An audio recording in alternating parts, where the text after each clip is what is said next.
Udah. Assalamualaikum warahmatullahi wabarakatuh. Bismillahirrahmanirrahim. Alhamdulillahilladzi an'ama alaina wa hadana ala dinil Islam. Asyhadu an la ilaha illallah wahdahu la syarikalah. Alladzi anzala sakinata ala qulubina bisababil imani wal islam. Wa asyhadu anna sayyidana wa nabiyyana Muhammadan abduhu wa rasuluh al-mab'utsu bi syari'atil Islam. Allahumma salli wa sallim wa barik ala sayyidina Muhammadin wa ala alihi wa sahbil kiram, amma ba'du. Bapak Ibu jamaah rahimakumullah, mari kita sama-sama memanjatkan syukur alhamdulillah kehadirat Allah Subhanahu wa taala.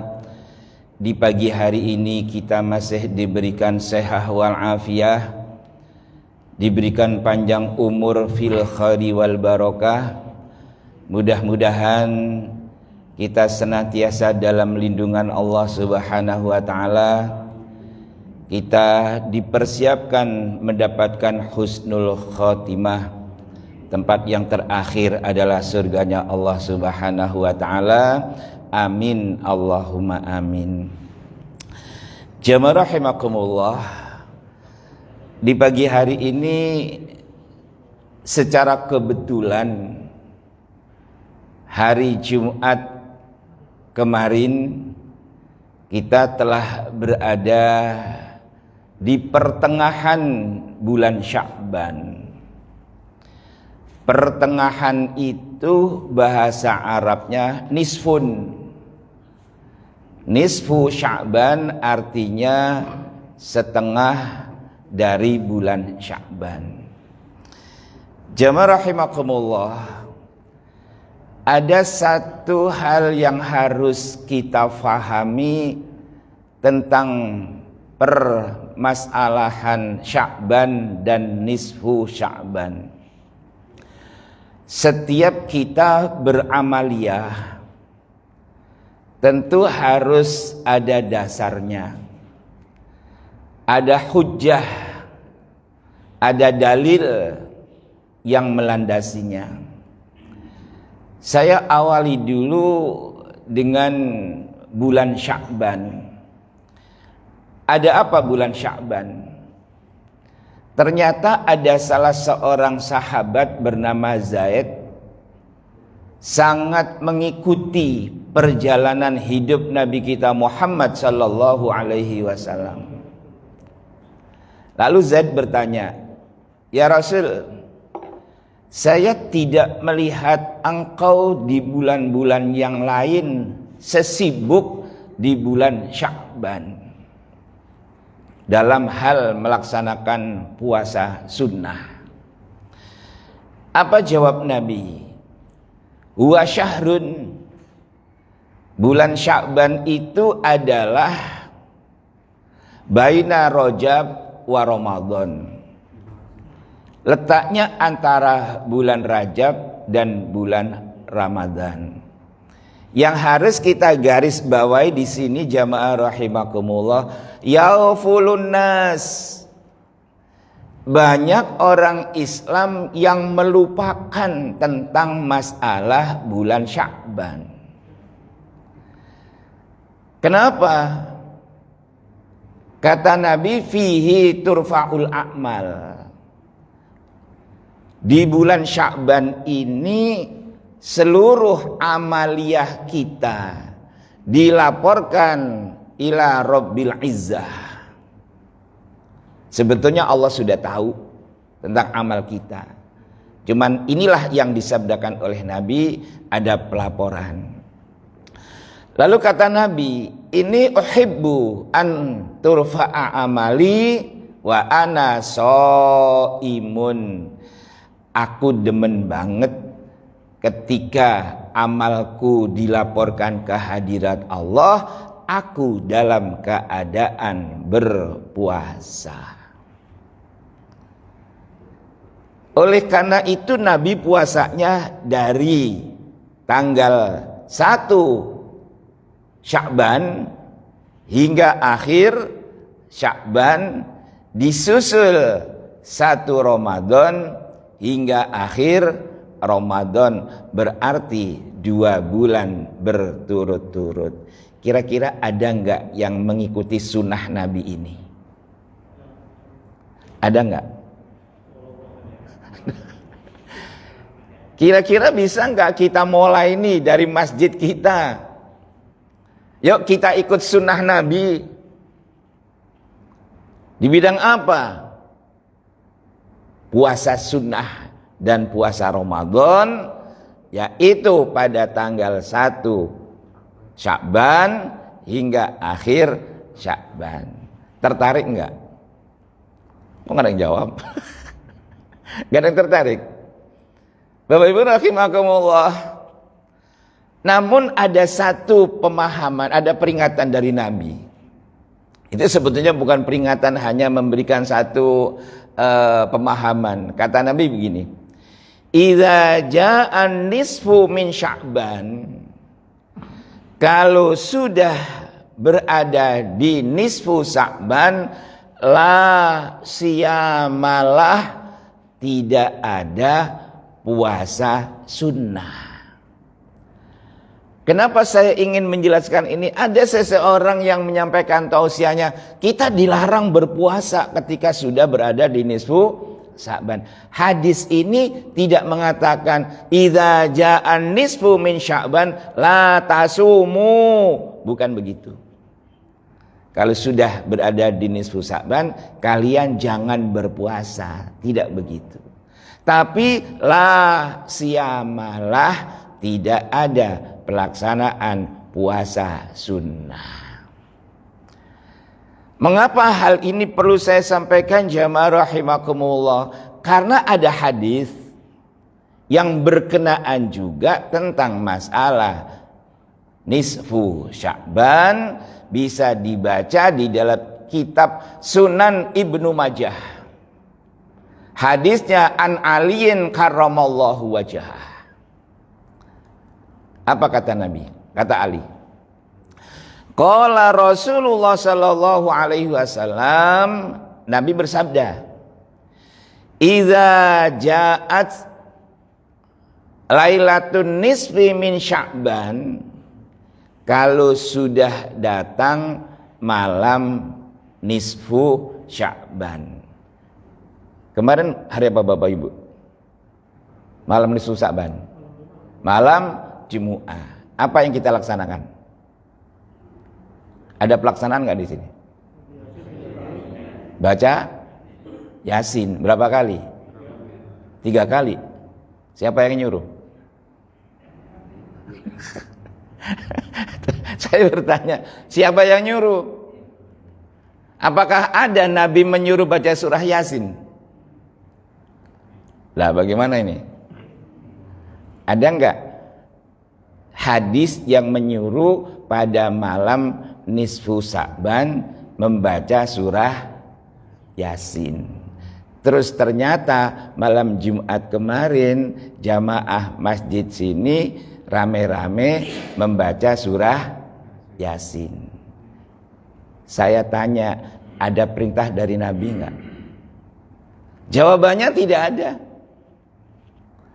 Tidak ada hadis yang menyuruh kita membaca surah Yasin pada malam nisfu Sya'ban.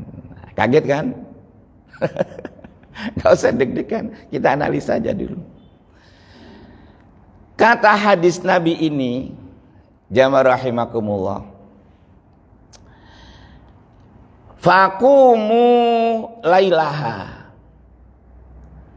ketika sudah datang malam nisfu Sya'ban, sholatlah di malam nisfu Sya'ban. Lalu ada buku yang menulis tentang tata cara pelaksanaan sholat nisfu Sya'ban dengan niat usolli sunnatan min nisfi Sya'ban rakaataini mustaqbilal kiblati lillahi ta'ala. Di dalam kitab Dzurratun Nasikhin oleh pengarang kitab tersebut dinyatakan bid'atun dhalalah, bid'ah yang sesat kalau melaksanakan sholat khusus nisfu Sya'ban. Ini saya perlu menjelaskan, ternyata tidak sedikit orang yang melaksanakan sholat itu. Nah sekarang analisanya vakumu itu apa? Ini perlu ilmu. Apakah pernah zaman Nabi, apakah pernah zaman sahabat melaksanakan peringatan malam nisfu Sya'ban kumpul-kumpul di masjid? Jawabannya tidak ada. Siapa yang mengawali peringatan malam nisfu Sya'ban adalah seorang ahli hadis. Loh, kalau dikatakan ahli hadis ini orang biasa atau orang hebat ini? Pasti orang hebat ya, punya ilmu. Imam Bukhari dan Imam Muslim menulis hadis itu banyak juga mengadopsi kepada orang ini, yakni yang hidup pada masa tabi'in yang bernama Khalid bin Ma'dan. Khalid bin Ma'dan ini kumpul-kumpul di masjid, sebelumnya tidak ada. Lalu diadakanlah kegiatan. Kegiatannya apa? Ayo kita analisa nanti. Saya tidak akan pernah melarang orang membaca surah Yasin. Saya tidak akan pernah menyinggung orang yang tidak suka baca Yasin. Tapi kita sendiri yang suka baca surah Yasin ketika malam nisfu Sya'ban harus tahu dasarnya. Itu maksud saya. Jamaah rahimakumullah, menyikapi hal ini, memperingati malam nisfu Sya'ban, ulama Basrah mengatakan memperkenankan kita umat Islam kumpul-kumpul di masjid, melakukan aktivitas zikir, berdoa dan lain sebagainya dalam rangka menyongsong datangnya malam nisfu Sya'ban. Lalu kata Nabi, faqumu lailaha. Imam Auza'i mengatakan sholat di malam nisfu Sya'ban itu boleh dengan cara melakukan atau memperbanyak pelaksanaan sholat sunnah mutlak. Jadi ini yang perlu kita ketahui dulu dari ulama yang bernama Imam Auza'i yang mazhabnya mengikuti mazhab Imam Abu Hanifah. Jamaah rahimakumullah. Selanjutnya, apakah ada ulama yang tidak mau mengadakan peringatan malam nisfu Sya'ban? Ada, yaitu ulama Mekah dan ulama Madinah.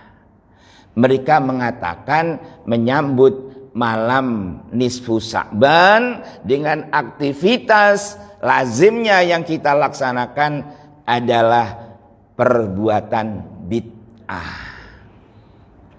Di satu sisi memperkenankan, di satu sisi mengatakan bid'ah. Lalu bagaimana sikap kita?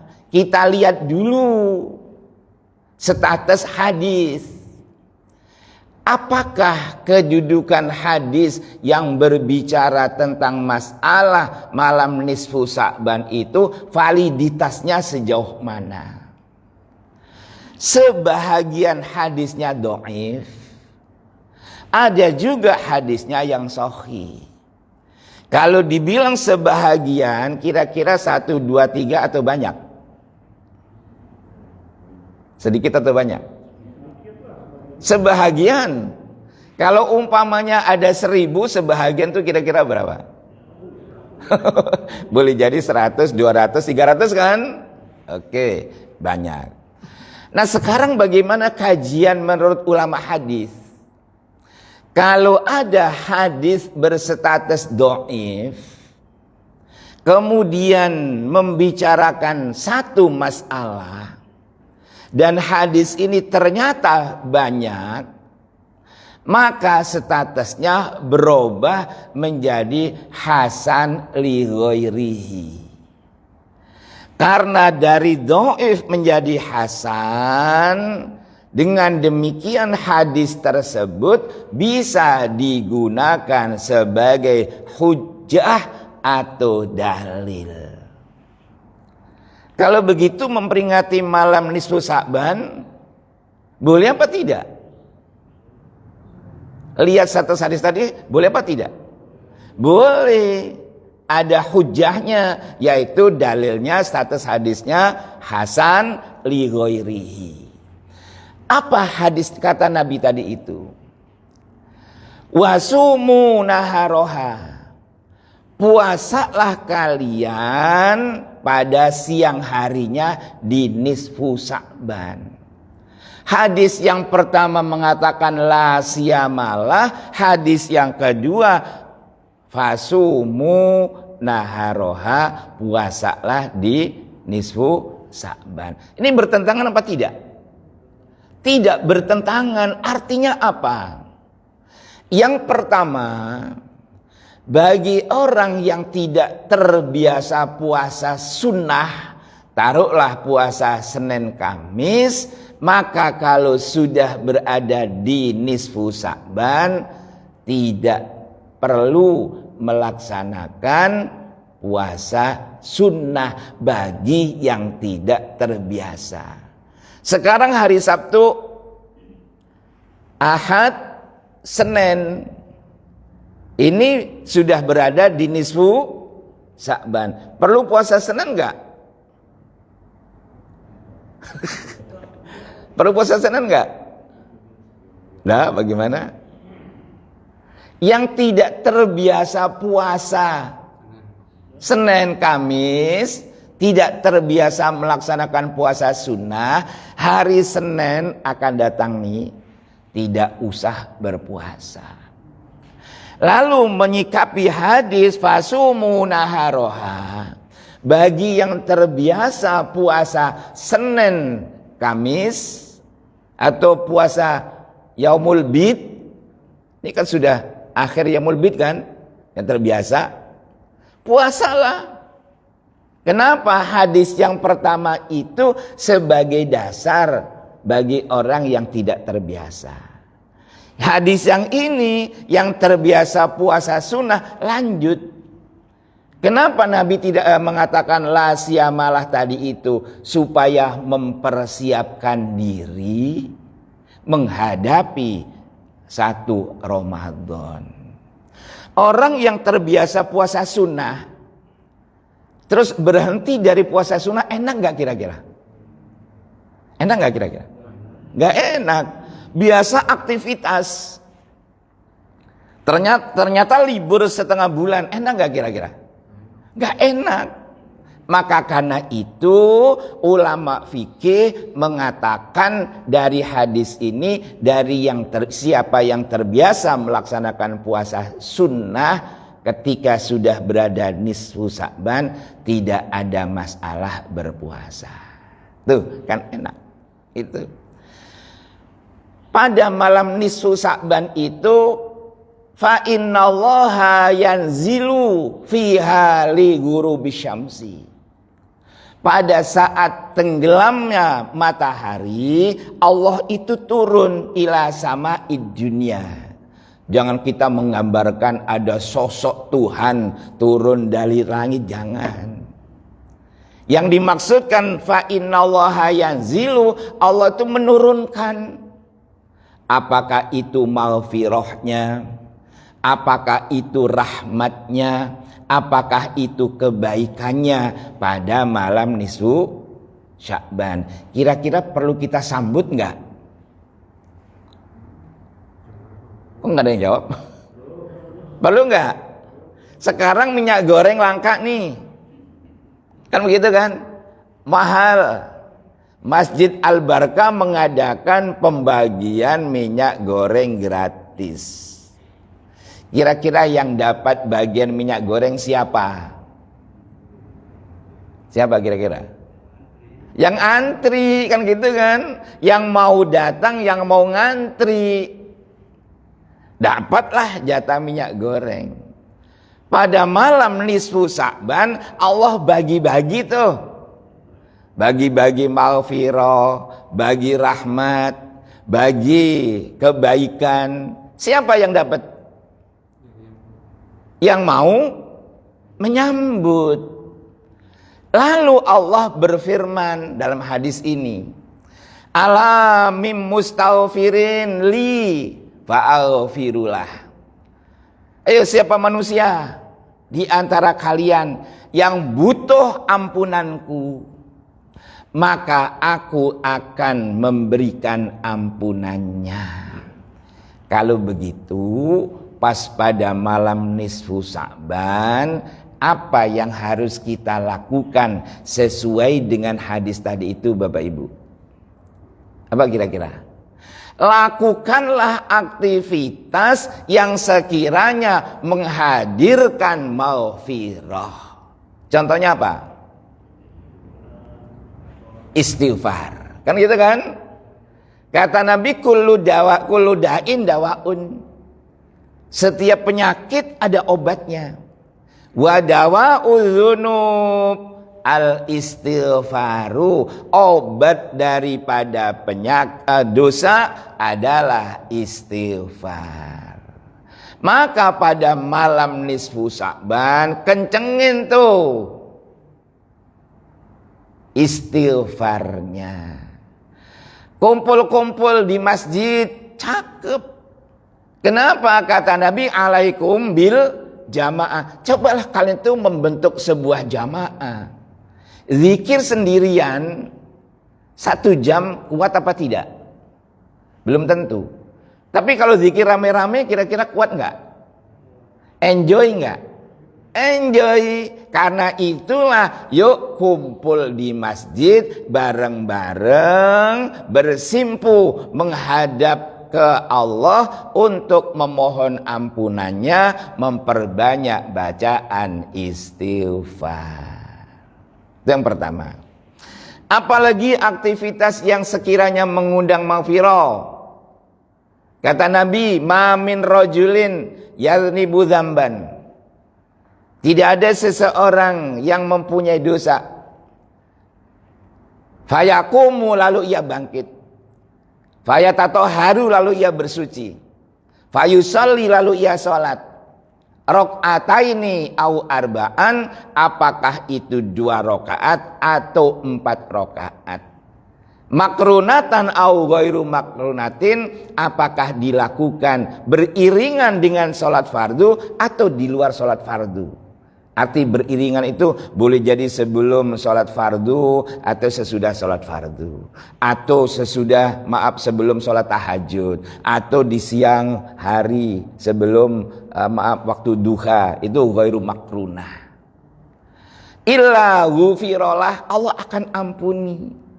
Itu namanya sholat taubah. Oleh karena itu pada malam nisfu Sya'ban Allah bagi-bagi maghfirah. Ayo kita sambut dengan cara apa? Melaksanakan sholat taubah. Nah, terus tadi saya tanya, kok ada yang baca surah Yasin? Kita lihat hikmahnya. Kalau hadis yang berbicara bahwa kita disuruh membaca surah Yasin pada malam nisfu Sya'ban tidak ada. Nah, kemudian ada satu hadis yang mendorong kepada kita untuk senantiasa berinisiatif. tentu inisiatif yang baik. Maka kata Nabi, man sanna sunnatan hasanatan, siapa orang yang berinisiatif melakukan kebaikan, falahu ajruha, dia dapat pahala inisiatif itu. Wa ajru man amila biha, dan orang yang ikut terlibat dalam inisiatif itu. Yang melakukan inisiatif pertama kali kumpul-kumpul di masjid memperingati malam nisfu Sa'ban siapa tadi itu? Khalid bin Ma'dan. Kira-kira dia dapat pahala enggak? Terus kita melaksanakan, dia dapat enggak? Tentu dapat dong. Nah, apa begitu? Nah, sekarang kita ngaji nih di Masjid Al-Barkah. Nah, saya motivasi nih. Ada di KM-nya kan gitu.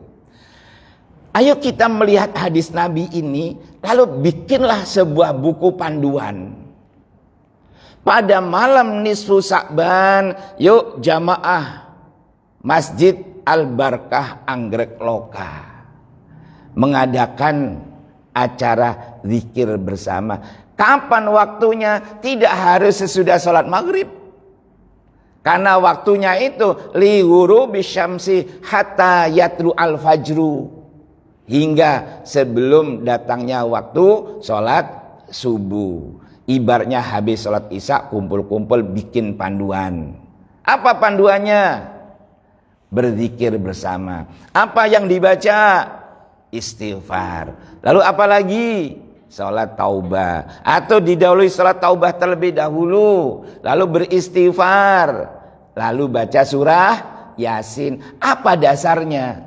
Ada sebuah hadis yang oleh Ibnu Katsir dinilai isnaduhu jayyidun, sanadnya cakep. Kenalkan, namanya Ibnu Katsir, seorang pengarang kitab tafsir namanya Tafsir Ibnu Katsir. Hadisnya bunyinya begini. Mangkoro asurata Yasin lailatan, siapa orang yang membaca surah Yasin di waktu malam. Malam apa kira-kira Bapak Ibu? Malam apa? Malam apa saja, yang penting di waktu malam. Makanya nggak usah dikritisi, malam Jumat kok baca Yasin, mana ada dasarnya, kan begitu. Mengambil hukum itu jangan berdasarkan hanya satu teks hadis. Kalau hanya satu teks hadis bisa juga amburadul. Saya kasih contoh nih. Saya kasih contoh amburadulnya nih. Ada hadisnya, sahih hadisnya. Layali jannar, tidak bakal masuk neraka. Nggak bakalan. Kalau tidak bakal masuk neraka berarti masuk ke mana? Surga kan? Man sholla, orang yang sholat qabla tulu'il fajri, sebelum ba'da tulu'il fajri, sesudah terbitnya fajar, yaitu sholat subuh. Kita sholat subuh itu kan sesudah terbit fajar, bukan terbit matahari. Wa ba'da ghurubiha, dan sesudah tenggelamnya matahari berarti sholat maghrib. Saya ulang hadisnya, gak bakalan masuk neraka orang yang sholat maghrib, sholat subuh dan sholat maghrib. Hanya berapa sholat? 2 sholat, subuh dan maghrib. Gak bakalan masuk neraka. Perlu sholat zuhur enggak? Enggak perlu. Orang enggak bakalan masuk neraka kok. Yang sholatnya subuh sama maghrib. Perlu sholat asar enggak? Tidak perlu. Perlu sholat isya enggak? Tidak perlu. Karena layali jannar, gak bakalan masuk neraka orang yang sholat subuh dan sholat maghrib. Kalau itu hadis dipakai jadi amburadul. Maka harus ada hadis yang lain yang harus diambil. Sama halnya pada malam nisfu Sa'ban, Allah menurunkan maghfirah. Yuk kita song-song dengan cara apa? Melakukan aktivitas yang sekiranya mengundang maghfirah Allah. Salah satunya kata Nabi yang berbunyi, man qara'a surata Yasin lailatan, siapa orang yang membaca surah Yasin di waktu malam, termasuk malam Jumat, termasuk malam nisfu Sa'ban, termasuk malam apapun yang penting malam, libtighai wajhillah, semata-mata mengharap ridho Allah, ghufiralahu ma taqaddama, Allah akan mengampuni dosa-dosa yang telah lalu. Jadi kalau begitu pada malam nisfu Sa'ban membaca surah Yasin salah apa tidak? Tidak, asal jangan dikatakan dianjurkan membaca surah Yasin sebanyak 3 kali. Jangan ada kata-kata dianjurkan. Yang menganjurkan siapa? Kan begitu? Apakah ada hadisnya secara spesifik? Tidak ada. Kalau secara sinyal ada. Karena ada sinyal, ada inisiatif. Karena ada inisiatif, ini namanya sunnah. Man sanna sunnatan hasanatan, jangan digebiah uyah. Yang tidak ada zaman Nabi lalu dikatakan bid'ah, lalu bid'ah sesat. Waduh, kacau banget ini, berapa miliar orang Islam yang memperingati nisfu Sa'ban dengan membaca surah Yasin dikatakan bid'ah sesat. Ini Bapak Ibu rahimakumullah. Ala mim mustaghfirin li fa'aghfiru. Lalu kata Allah, ala mim mustaghfirin, siapa orang yang butuh rizki, fa'arzuquhu, aku akan kasih rizki. Ada sebuah hadis nih, bisa dibaca di dalam sebuah hadis namanya Asrarus Suwar, hikmah tentang membaca surah Al-Waqiah. Kata Nabi, siapa orang yang membaca surah Al-Waqiah akan dijauhkan dari kefakiran. Lawan fakir apa? Kaya kan? Kan begitu. Kaya itu bahasa Arabnya gina. Gina itu artinya cukup. Kita nggak perlu banyak duit, yang penting cukup. Mau umroh uangnya cukup. Mau beli mobil lagi uangnya cukup. Kan gitu kepada dokter ya. Yang penting cukup gitu. Nah, Bapak Ibu rahimakumullah, siapa orang yang membaca surah Waqiah, Allah jauhkan dari kefakiran. Loh, kalau begitu pada malam nisfu Sa'ban, yuk kita rame-rame baca surah Waqiah, boleh apa tidak? Boleh. Melihat sinyal tadi lalu ada inisiasi. Ada hadis dari Nabi ditujukan kepada Sayyidina Ali karramallahu wajhah. Ya Ali, kalau kamu ingin tidak sepi dari harta, kamu baca tuh sehari 7 kali. Kalau Bapak Ibu bisa buka di dalam akhir surat At-Taubah dari laqad ja'akum, ada di situ, faqul hasbiyallahu la ilaha illa huwa alaihi tawakkaltu wa huwa rabbul arsyil azim. Maka kata Nabi, Ali kamu baca 7 kali. Hasbiyallahu la ilaha illa huwa alaihi tawakkaltu wa huwa rabbul arsyil azim. Lalu di KM Masjid Al-Barakah bikin panduan pelaksanaan malam nisfu Sa'ban, rame-rame sholat taubah. Kan gitu kan? Mau munfarid, mau berjamaah silahkan. Kan gitu. Lalu disusul dengan zikir, beristighfar. Lalu disusul dengan membaca surah Yasin. Lalu disusul membaca surah Waqiah. Lalu kata Allah, ala mubtalan, siapa di antara kalian manusia yang sedang mendapatkan cobaan, entah itu musibah, entah itu sakit, terus butuh sehat, fa'afiyahu, aku berikan afiat. Lalu apa yang harus kita lakukan? Ada 2. Kata Nabi, as-shadaqatu tadfaul bala. Sedekah itu bisa menangkis bala, bisa menghindarkan seseorang dari bala. Maka pada malam nisfu Sa'ban, alangkah cakepnya masjid ini dipenuhi oleh jamaah sambil masing-masing orang bawa duit. Berapa kira-kira Pak Sony satu orang? 100.000. Kalau ada 1.000 jamaah, 100.000 satu orang, berapa itu? Lumayan kan? Loh, ini kan merespon hadis Nabi. Lalu hadis yang lain mengatakan, dawu maridotakum bisodaqoh.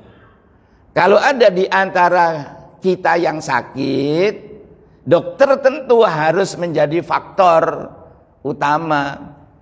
Ada Pak Dokter langganan saya. Nah, Bapak Ibu rahimakumullah, kata Nabi, dawu maridotakum bisodaqoh. Obati orang yang sakit di antara kalian dengan sedekah. Ke dokter secara zahiriyah, sedekah secara batiniyah, dua-duanya ditempuh. Kan begitu. Maka alangkah baiknya setiap rumah sakit ada tulisan berobat secara medis, berobat secara rohani, silahkan sedekah. Kasih tanda panah, kasih kotak amal Masjid Al-Barakah. Cocok nggak kira-kira? Tuh ada Pak Dokter kalau di sini punya rumah sakit kan gitu. Kasih tuh kotak amal, obatilah yang sakit dengan sedekah. Kasih tanda panah nih, kan begitu. Cakep. Nah, oleh karena itu jamaah rahimakumullah, kita jangan gampang antipati dengan aktivitas yang ada di masyarakat. Tidak harus semua bersumber dari hadis atau ayat yang tekstual. Karena sumber hukum itu ada yang kias juga. Kan gitu. Makanya ada dilalah, ada dilalah qot'i, ada dilalah dzonni menurut kajian usul fiknya. Lalu kata Allah, ala kaza. Ayo siapa yang lain yang butuh macam-macam kayak. Itulah Bapak Ibu rahimakumullah, maksud saya dengan kajian ini untuk tahun akan datang Masjid Al-Barakah Anggrek Lokah penuh dengan jamaah, sudah punya panduan ini yang kita laksanakan dari jam sekian sampai jam sekian. Ada pertanyaan jamaah rahimakumullah? Silakan Bapak. Berkaitan dengan puasa tadi. Ya. Puasa Rabu, Kamis, Jumat. Ya. 3 hari. Itu di apa namanya? Yaumul Bid. Ya. Itu hadisnya. Kalau hadis puasa di hari Rabu, Kamis, Jumat itu tidak ada. Kalau hadis tentang puasa Yaumul Bid ada. Yaumul Bid itu tidak disebutkan harinya. Yaumul Bid itu pada hari terang bulan, yaitu pada tanggal berapa? 14, 15, 16. Harinya tentu beda. Tidak harus Rabu, Kamis, Jumat, kan begitu. Memang ada yang berseliweran tuh. Dianjurkan pada hari Rabu, Kamis, Jumat untuk puasa Ayyamul Bid. Saya baca WA-nya. Lah, ini dari mana dasarnya? Gitu Pak ya? Oke, mungkin ada yang lain. Silakan. Jadi tidak ada penyebutan hari, tapi Ayyamul Bid itu waktu terang bulan.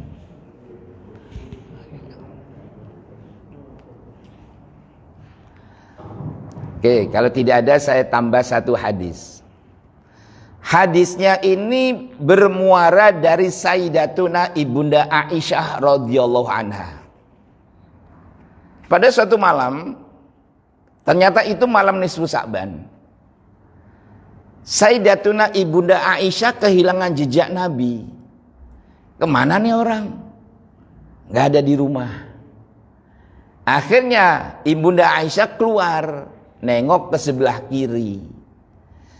Sebelah kiri itu dari rumah Nabi kira-kira apa Bapak Ibu? Ada yang tahu?